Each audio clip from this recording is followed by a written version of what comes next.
నమస్తే, welcome to N9 TV Telugu news. ముందుగా headlines. ఏటీసీలుగా ఐటీఐల upgrade. Mallepally ఐటీఐలో Revanth Reddy శంకుస్థాపన. మారిన పరిస్థితులకు అనుగుణంగా ఏటీసీలు ఏర్పాటు చేసినట్లు వెల్లడి.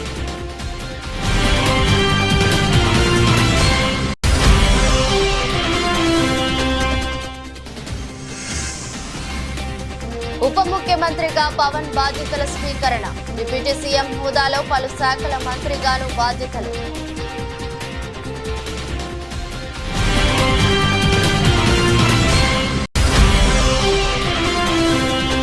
ఛత్తీస్గఢ్ విద్యుత్ కొనుగోలు విషయంపై కాంగ్రెస్ ప్రభుత్వానికి కౌంటర్ ఇచ్చిన మాజీ మంత్రి. విద్యుత్ కొనుగోలు చేసింది 7,000 కోట్లతో అయితే 6,000 కోట్లు ఎలా వెనవేసుకుంటారంటూ ప్రశ్నించిన జగదీష్ రెడ్డి.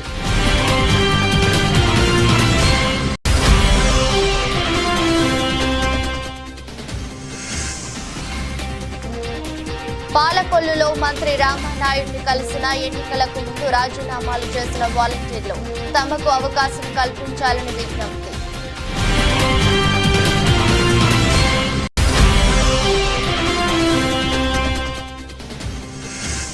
పావో నుర్మి గేమ్స్ లో నీరజ్ చోప్రాకు స్వర్ణ పథకం.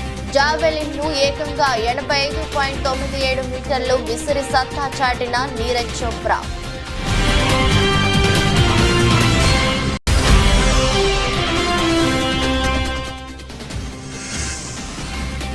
దేశీయ స్టాక్ మార్కెట్లో ప్రారంభ ట్రేడింగ్ లో హెచ్చుతగ్గులు. మొదటి గంట తర్వాత భారీ క్షీణతను నమోదు చేసిన మార్కెట్.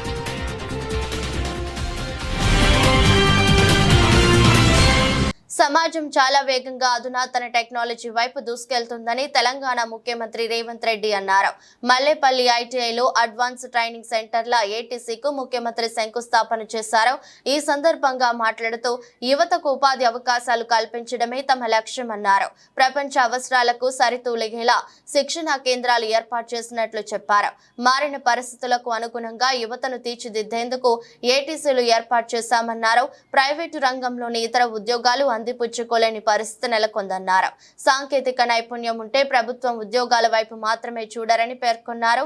నైపుణ్యం లేకుండా కేవలం సర్టిఫికెట్ ఉంటే ప్రయోజనం లేదన్నారు.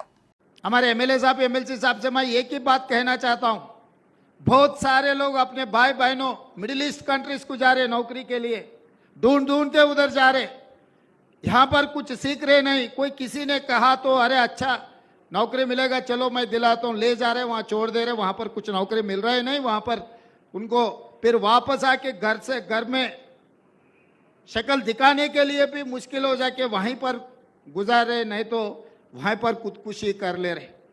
इसीलिए आज मल्लेपल्ली में जो शुरुआत किए, यहाँ से अपने भाई बहनों जो भी मिडिल ईस्ट कंट्री में नौकरियों के लिए ढूंढ रहे, तड़प रहे, उन लोगों को यहाँ पर तजुर्बा देंगे, यहाँ पर जो सिखाना है सिखाएंगे. इस देश से मिडिल ईस्ट कंट्री को कोई भी जाएगा, सरकार जिम्मेदारी उठाएंगे, उनके नौकरी के लिए भरोसा देंगे.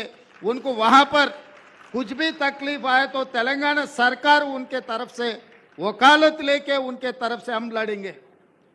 क्योंकि आज के तारीख में खासकर मुस्लिम माइनॉरिटी भाई बहनों बहुत सारे मिडिल ईस्ट कंट्री जा रहे, मगर वहाँ पर जाने के बाद उन लोगों को कुछ समझ में भी नहीं आ रहे हम कहाँ है, क्या काम कर रहा है. कंस्ट्रक्शन, खासकर कंस्ट्रक्शन कंपनी, उसमें ये लोग जो सोच रहा है, ये तेलंगाना नहीं पूरा हिंदुस्तान में नौकरियों का जरूरत है, स्किल लेबर का जरूरत है. మాజీ ముఖ్యమంత్రి వైసీపీ అధినేత వైఎస్ జగన్ పులివెందుల పర్యటన వాయిదా పడింది. ఆయన రేపు పులివెందుల వెళ్లి 21వ తేదీన తాడేపల్లి తిరిగి రావాలని తొలుత భావించారు. అయితే ఏపీ అసెంబ్లీ సమావేశాలను 24వ తేదీ నుంచి 21కి మార్చడంతో జగన్ పర్యటనలోనూ మార్పులు తప్పలేదు. ఈ నెల 20న తాడేపల్లిలో వైసీపీ కీలక సమావేశం జరగనుంది. అసెంబ్లీ లోక్సభ ఎన్నికల్లో పోటీ చేసిన వైసీపీ అభ్యర్థులతో పార్టీ అధినేత జగన్ సమీక్ష నిర్వహించనున్నారు. అదే సమయంలో అసెంబ్లీ సమావేశాలపైన చర్చించనున్నారు. ఇటీవల జరిగిన సార్వత్రిక ఎన్నికల్లో తిరుగులేని విజయం సాధించిన జనసేన చీఫ్ పవన్ కళ్యాణ్ కొద్దిసేపటి క్రితం ఆంధ్రప్రదేశ్ ఉప ముఖ్యమంత్రిగా బాధ్యతలు స్వీకరించారు. అంతకుముందు విజయవాడలోని క్యాంపు కార్యాలయంలో ప్రత్యేక పూజలు చేశారు. డిప్యూటీ సీఎం హోదాలో పంచాయతీరాజ్, గ్రామీణాభివృద్ధి, పర్యావరణ, అటవీ శాస్త్ర, సాంకేతిక శాఖల మంత్రిగాను బాధ్యతలు స్వీకరించారు. అనంతరం పలు ఫైళ్లపై మంత్రి హోదాలో సంతకాలు చేశారు. ఛత్తీస్గఢ్ విద్యుత్ కొనుగోలు విషయంపై కాంగ్రెస్ ప్రభుత్వానికి మాజీ మంత్రి జగదీష్ రెడ్డి కౌంటర్ ఇచ్చారు. ఛత్తీస్గఢ్ నుండి విద్యుత్ కొనుగోలు చేసింది 7,000 కోట్లతో అయితే అందులో 6,000 కోట్లు వెనవేసుకున్నారని అంటున్నారు. ఇదెలా సాధ్యమవుతుందని ప్రశ్నించారు. ఛత్తీస్గఢ్ పవర్ ఇవ్వనున్నప్పుడు బయట నుండి అధిక ధరకు కొన్నారు అని అంటున్నారు. అప్పుడు 15,000 మిలియన్ యూనిట్లకు 7,000 మాత్రమే ఎలా అవుతుంది అని జగదీష్ రెడ్డి అన్నారు. కాంగ్రెస్ ప్రభుత్వం ఇలా చూపింది తెలంగాణను అంధకారంలో తీసుకెళ్లి మళ్లీ సమైక్య ఆంధ్ర పాలననే బాగుంటుంది అన్నట్టు చేయాలని చూస్తుందని బీఆర్ఎస్ ఎమ్మెల్యే జగదీష్ రెడ్డి పేర్కొన్నారు. ఇవాళ వారు మాట్లాడింది ఏంది, అందులో రాసిన రోతరాతలు ఏంది? 6,000 కోట్ల నష్టం. ఇప్పటి వరకు చెల్లించిందే 7,000 కోట్ల రూపాయలను వాడే రాసిండు మొత్తం ఛత్తీస్గఢ్ ప్రభుత్వానికి. 17,000 మిలియన్ యూనిట్లు వాడిండ్రు, 7,000 కోట్ల రూపాయలు చెల్లించింది. 17,000 మిలియన్ యూనిట్లు వాడిన తర్వాత చెల్లించింది 7,000 కోట్లు అయితే 6,000 కోట్లు దుర్వినియోగమైతే ఏంది అసలు దీంట్లో? అంటే వినేవాళ్ళు అజ్ఞానులనా, అమాయకులనా, లాజిక్ ఉండదనా, తెలివి ఉండదనా, వాళ్ళ మైండ్లకు చైతన్యం లేదనా, ఏందన్నట్టు? ఇంకా అతి తెలివి చేసి ఏం మాట్లాడిండ్రు? ఛత్తీస్గఢ్ ఇస్తానన్న రోజుకు 1000 మెగావాట్ల కరెంట్ ఇయ్యక మధ్యలో అప్పుడప్పుడు 500 మెగావాట్లు, 700 మెగావాట్లు, 300 మెగావాట్లే ఇచ్చింది. ఆ ఇస్తానన్న రోజు నాడు వాళ్ళు ఇవ్వకపోవడం వల్ల బయట మీరు ఎక్కువ ధర పెట్టి కొన్నారు. కాబట్టి ఆ ఛత్తీస్గఢ్ ఇచ్చే ₹3.90 మీరు బయట ₹5, ₹6 పెట్టి కొన్నదానికి వ్యత్యాసం ₹3 ఉంది కాబట్టి అది నష్టమైంది అని మాట్లాడింది. ఓకే, నీ మాట ప్రకారమే. ఒకవేళ నువ్వు అదే కనుక నువ్వు ఆ స్టాండ్ మీద నిలబడితే నువ్వు ఛత్తీస్గఢ్ ఒప్పందం మొత్తమే వద్దు, ఒక్క యూనిట్ కూడా తీసుకోవాల్సింది కాకుండా అని మాట్లాడుతున్నారు. మరి తీసుకున్న 17,000 మిలియన్ యూనిట్లకు ఇలా కట్టింది 7,000 కోట్లు అయితే ఇదే ఒప్పందం లేకపోతే ఛత్తీస్గఢ్ నుంచి కరెంట్ తెచ్చుకోకపోతే ఆ 17,000 మిలియన్ యూనిట్లు ఇవాళ 15,000 కోట్ల రూపాయలు కట్టాల్సి వచ్చేది కదా, ఖర్చు పెట్టాల్సి వచ్చేది కదా. దాని మీద ఏం అతి తెలివి మాటలు మాట్లాడుతున్నారు? అసలు నీకు ఇవాళ నార్త్ నుంచి సౌత్కి వచ్చిన గ్రిడ్కు మనకు అలా వాటానే లేకపోతే ఇవాళ ఇంకా చీకటనే ఉండేది కదా. ఉత్తర భారతదేశం నుంచి కరెంటు మన దగ్గర తీసుకొచ్చుకోకపోతే అందులో మన రాష్ట్రం హక్కు లేకపోతే ఏంది వీళ్ళ ఉద్దేశం? కేసీఆర్ కరెంటు తేవాల్సి లేకుండే, తెలంగాణ అట్లనే చీకట్లో ఉంచాల్సి ఉండే. ఈ కేసీఆర్ ఫెయిల్ అయింది కాబట్టి మళ్ళీ తీసుకుపోయి సమైక్యాంధ్రని కలిపితే బాగుండేది ఉండే. ఇప్పుడు మాట్లాడుతున్నారు కదా. ఎన్నికల సమయంలో రాజీనామాలు చేసిన వాలంటీర్లు మంత్రి నిమ్మల రామానాయుడును కలిశారు. పాలకొల్లులో మంత్రిని కలిసిన వాలంటీర్లు ఎన్నికలకు ముందు వైసీపీ నేతలు తమతో బలవంతంగా రాజీనామాలు చేయించారని వెల్లడించారు. ఉద్యోగాలు కోల్పోయిన తమకు అవకాశం కల్పించాలని విజ్ఞప్తి చేశారు. వాలంటీర్ల విన్నపం పట్ల మంత్రి నిమ్మల రామానాయుడు స్పందించారు. వైసీపీ నేతల మాటలు నమ్మిన వాలంటీర్లు ఉద్యోగాలు పోగొట్టుకున్నారని వ్యాఖ్యానించారు. నాడు రాజీనామాలు చేయొద్దు, వాలంటీర్ల వ్యవస్థను కొనసాగిస్తాం, జీతాలు కూడా పెంచుతామని పదే చెప్పినా తమ మాట వినలేదని రామానాయుడు అన్నారు. దీనిపై ప్రభుత్వం ఆలోచించి నిర్ణయం తీసుకుంటుందని తెలిపారు.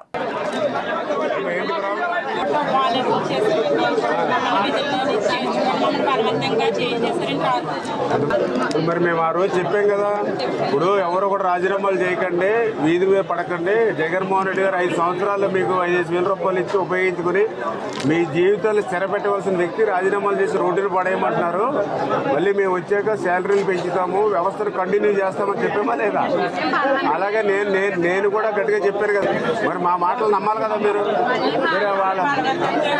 వాళ్ళ బలవంతం చేస్తే, వాడు బెదిరించి చేస్తే మీరు కూడా మాకు కంప్లైంట్ ఇవ్వాలి కదా. నేను కూడా చెప్పాను ఆ రోజు, ఎవరినైనా బెదిరిస్తే కంప్లైంట్ ఇవ్వండి అని చెప్పాను. మీరు ఎవరు ఇవ్వలేదు. మరి ఏం చేయాలి చూద్దాం.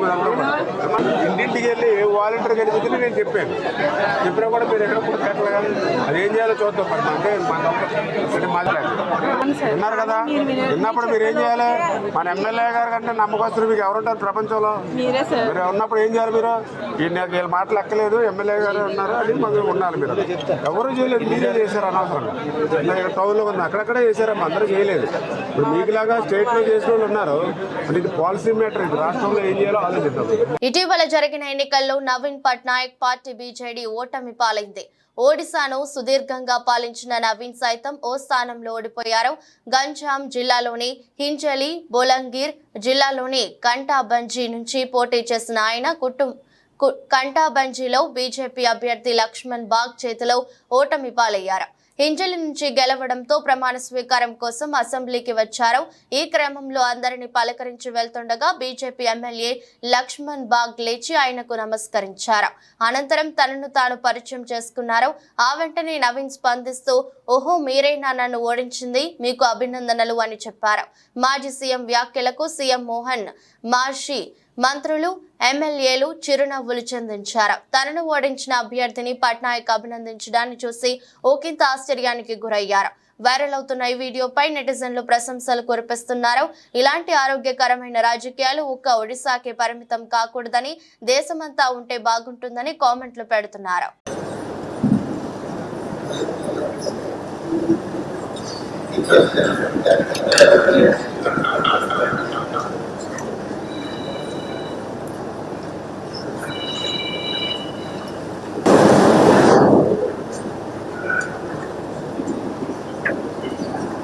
అంగన్వాడీలో ఏ ఒక్కరికి కూడా ఇవాల్టి వరకు జీతాలు అందలేదు. బీఆర్ఎస్ నాయకుడు దేవి ప్రసాద్ అన్నారు. ఈ విషయమై ఆయన మాట్లాడుతూ 1 తారీఖున జీతాలు వేస్తున్నామన్నారు. మీరు జీతాలు వేశాక కూడా ఆశా వర్కర్లు, అంగన్వాడీలు రోడ్లపైకి వచ్చి ధర్నాలు చేస్తున్నారా అని ప్రశ్నించారు.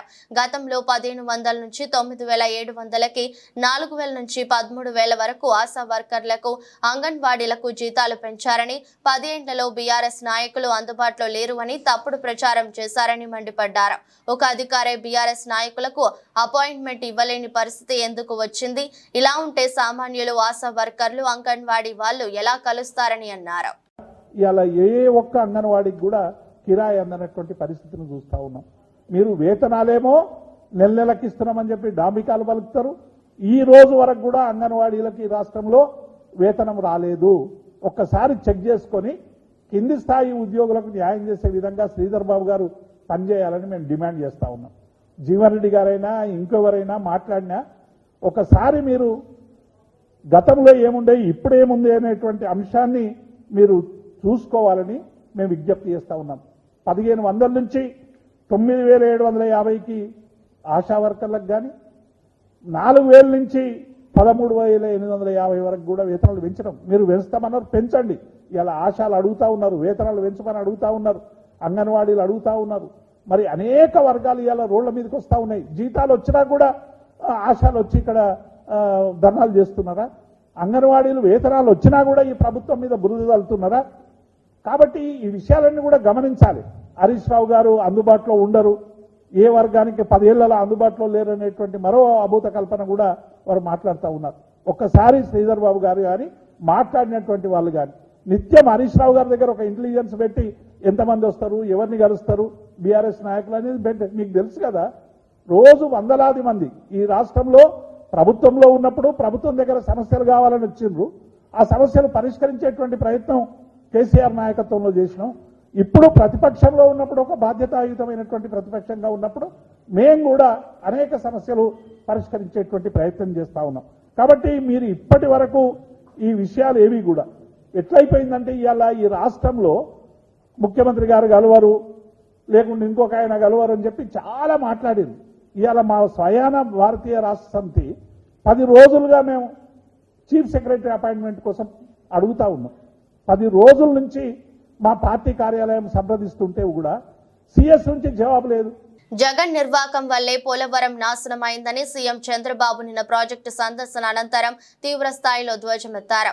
దీనిపై నీటిపారుదల శాఖ మాజీ మంత్రి అంబటి రాంబాబు నేడు మీడియా సమావేశం నిర్వహించారు. జగన్ పోలవరం ద్రోహి అని ఎల్లో మీడియా తప్పుడు కథనాలు రాస్తుందని, కానీ చంద్రబాబే నిజమైన పోలవరం ద్రోహి అని విమర్శించారు. 2018లోపే పోలవరం పూర్తి చేస్తామని చెప్పిన చంద్రబాబు ఎందుకు పూర్తి చేయలేకపోయారని అంబటి రాంబాబు ప్రశ్నించారు.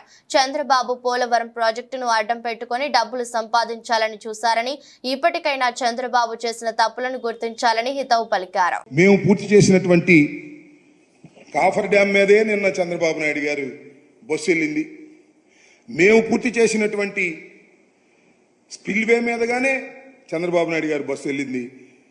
వాళ్ళు ఏ కాఫర్ డ్యాములు పూర్తి చేయలేదు, స్పిల్వే పూర్తి చేయలేదు. మేము దానికి ఒక రూపం ఇచ్చినటువంటి వ్యక్తులమని కూడా ఈ సందర్భంగా మనవి చేస్తున్నాను. ఏ విధమైన తప్పిదము లేదని ఆ పత్రికలు కూడా గమనించాలని. సరే, జగన్మోహన్ రెడ్డి గారి మీద మీరు రోజు బురద జల్లుకుంటూ జల్లుకోండి, మాకేం అభ్యంతరం లేదు. ప్రజలు దాన్ని గమనిస్తారు. పోలవరం విషయంలో చంద్రబాబు నాయుడు చేసిన తప్పిదాన్ని చంద్రబాబు నాయుడు గారు ఇప్పటికైనా గమనిస్తే మంచిది అని నేను ఈ సందర్భంగా మీ ద్వారా, మీడియా ద్వారా వారితో మాట్లాడుతున్నానని కూడా మనవి చేస్తున్నాను.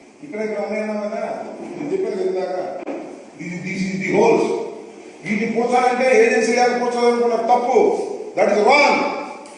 నది డైవర్షన్ కంప్లీట్ కాలేదు. ఇది పోల్ చేస్తే మొత్తం 54 గ్రామాలు మునిగిపోతాయి.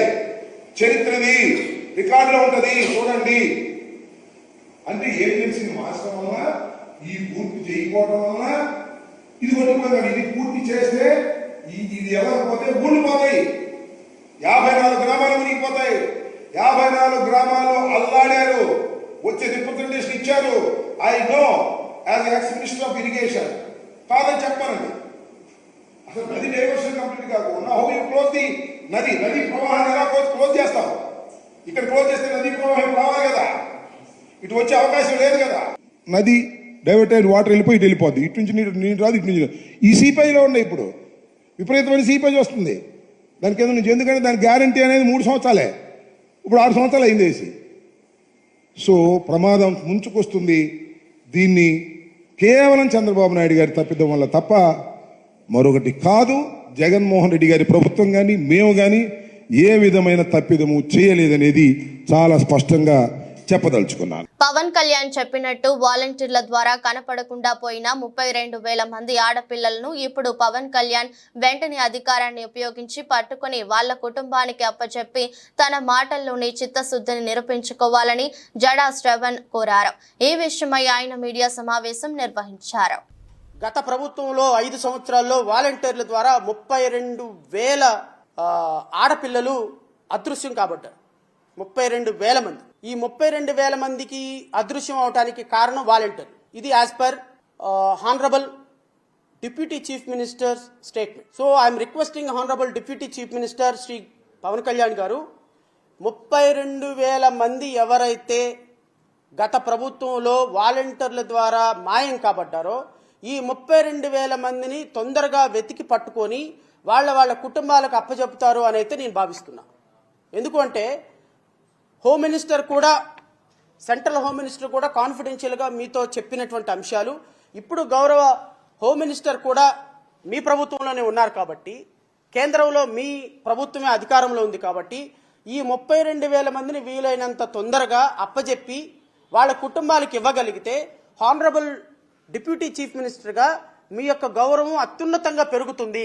సో ఏ రోజుకు ఆ రోజు ఒక స్పెషల్ టాస్క్ ఫోర్స్ పెట్టి ఈ 32,000 మంది మిస్సింగ్ కేసెస్లో, అంటే ఎవరైతే వాలంటీర్ల ద్వారా వీళ్ళందరూ అక్రమంగా రవాణా చేయబడ్డారో ఈ అక్రమంగా రవాణా చేయబడిన ప్రతి ఆడపిల్ల, ప్రతి వాలంటీర్, దీనికి కారణమైన ప్రతి వాలంటీర్ మీద కేసు పెట్టాలి.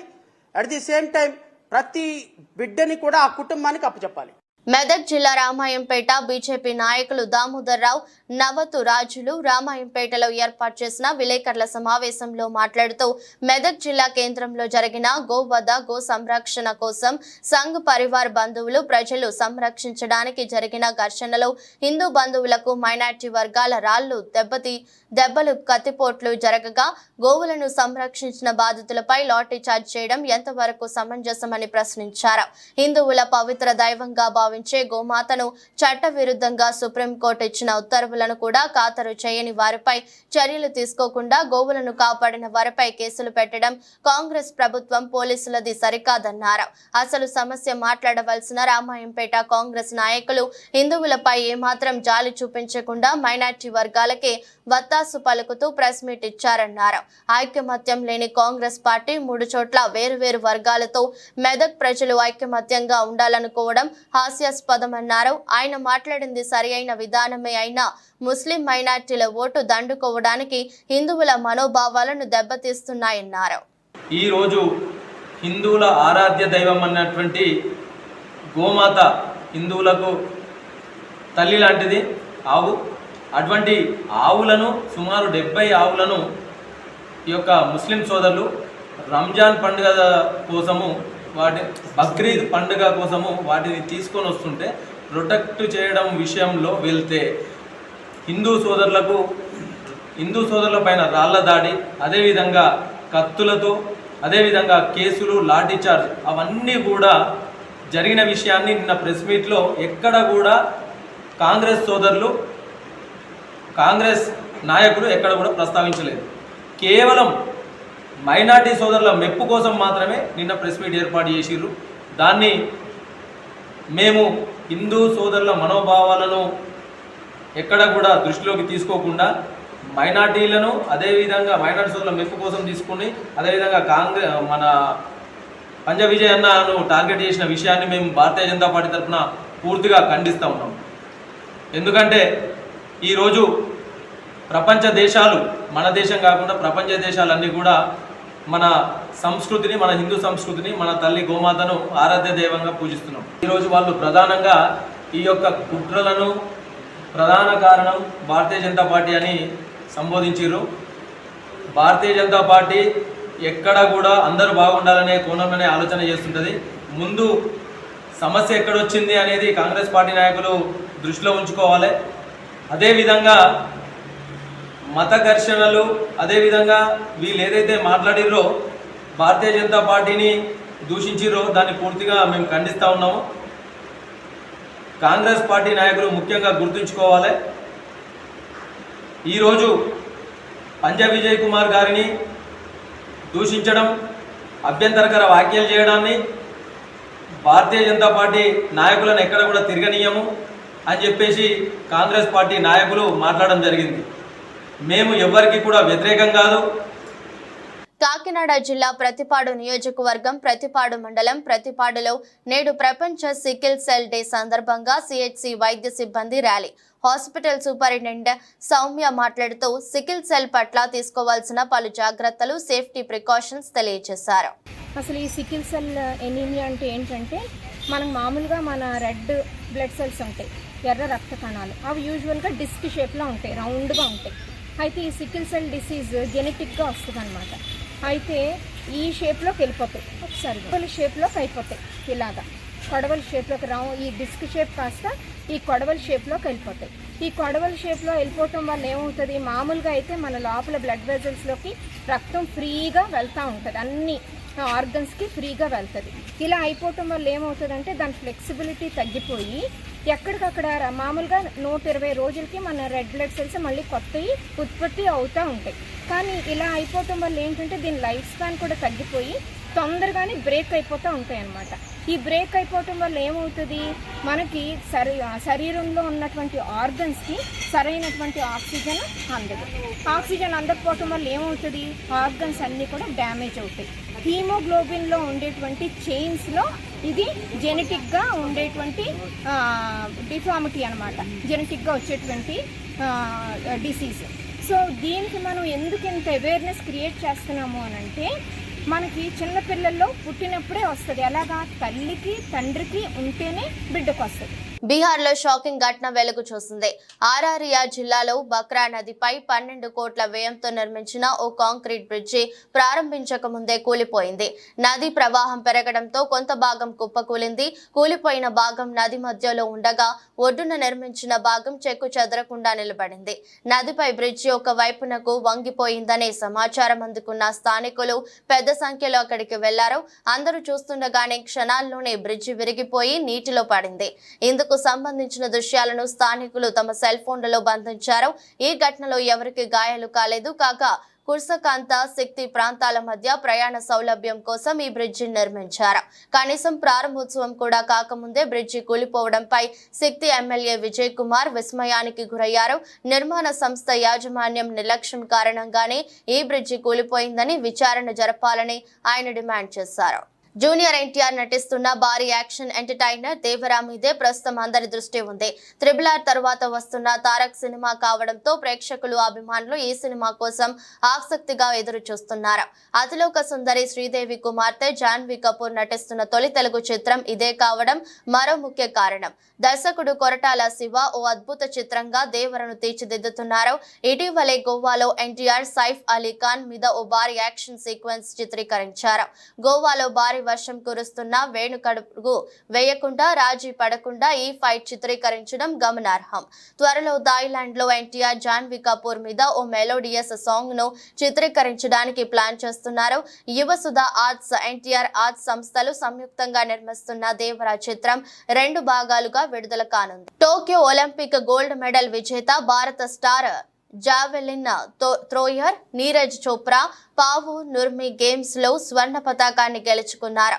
ఫిన్లాండ్ లో జరిగిన టోర్నీలో జావెలిన్ ను ఏకంగా 85.97 మీటర్లు విసిరి సత్తా చాటారు. 8 మంది అథ్లెట్లు పాల్గొన్న ఈ ఈవెంట్ లో తన 3వ ప్రయత్నంలో నీరజ్ 88.97 మీటర్ల త్రోతో గోల్డ్ మెడల్ దక్కించుకున్నారు. ఇక నీరజ్ కు ఈ సీజన్ లో ఇది 3వ ఈవెంట్. గాయం బారిన పడకుండానే ముందు జాగ్రత్త కారణంగా గత నెలలో చెకియాలో జరిగిన Ostrava golden spike athletics meet కు అతడు దూరం అయ్యాడు. కాగా ప్యారిస్ ఒలింపిక్స్ ముందు నీరజ్ ప్రదర్శన మరోసారి పథకంపై భారత్ ఆశలను పెంచేసింది.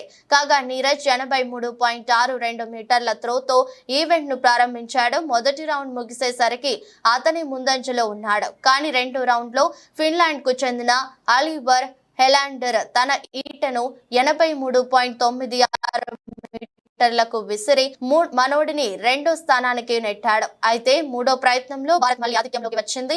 చోప్రా తన జావెలిన్ ను ఏకంగా 85.97 మీటర్లకు విసిరాడు. దేశీయ స్టాక్ మార్కెట్ లో నేడు ట్రేడింగ్ లో హెచ్చుతగ్గులు కనిపించాయి. మార్కెట్లోని ప్రధాన సూచీలు పెరుగుదలతో ప్రారంభమైనప్పటికీ మొదటి గంట తర్వాత మార్కెట్ భారీ క్షీణతను నమోదు చేసింది. ఈ నేపథ్యంలోనే నిఫ్టీ తొలిసారిగా 23,600కు మించి ప్రారంభమైంది. ఇది ఆల్ టైమ్ స్థాయి 23,630కి చేరుకుంది. సెన్సెక్స్ కూడా కొత్త రికార్డు గరిష్ట స్థాయి వద్ద ప్రారంభమైంది. మొదటిసారిగా 77,500 దాటింది. ప్రపంచ మార్కెట్ నుంచి బలమైన సంకేతాల మధ్య భారతీయ స్టాక్ మార్కెట్ గ్రీన్ లో ప్రారంభమైంది.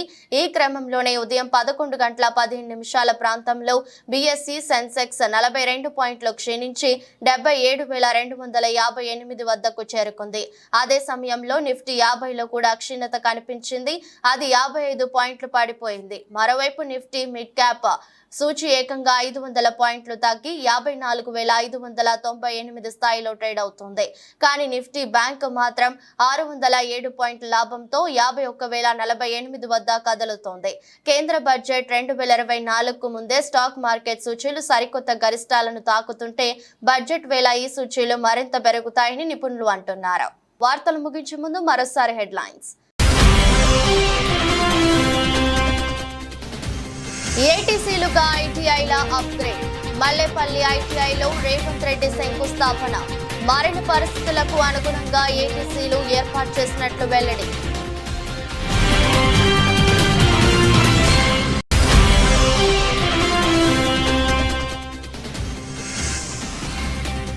ఉప ముఖ్యమంత్రిగా పవన్ బాధ్యతల స్వీకరణ.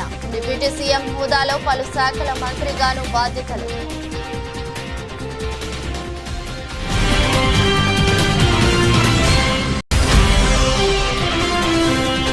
ఛత్తీస్గఢ్ విద్యుత్ కొనుగోలు విషయంపై కాంగ్రెస్ ప్రభుత్వానికి కౌంటర్ ఇచ్చిన మాజీ మంత్రి. విద్యుత్ కొనుగోలు చేసింది 7,000 కోట్లతో అయితే 6,000 కోట్లు ఎలా వెనవేసుకుంటారంటూ ప్రశ్నించిన జగదీష్ రెడ్డి.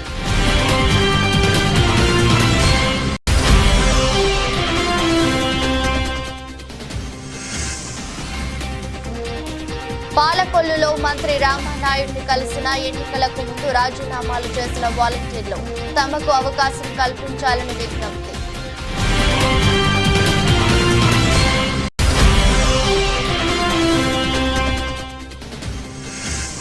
పావో నుర్మి గేమ్స్ లో నీరజ్ చోప్రాకు స్వర్ణ పతకం. జావెలిన్ ను ఏకంగా 85.97 మీటర్లు విసిరి సత్తా చాటిన నీరజ్ చోప్రా.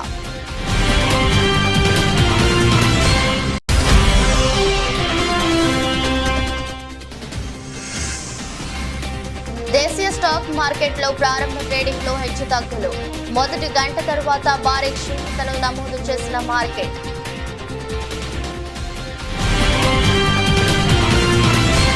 ఇది బులెటిన్. మరో బులెటిన్లో మళ్ళీ కలుద్దాం.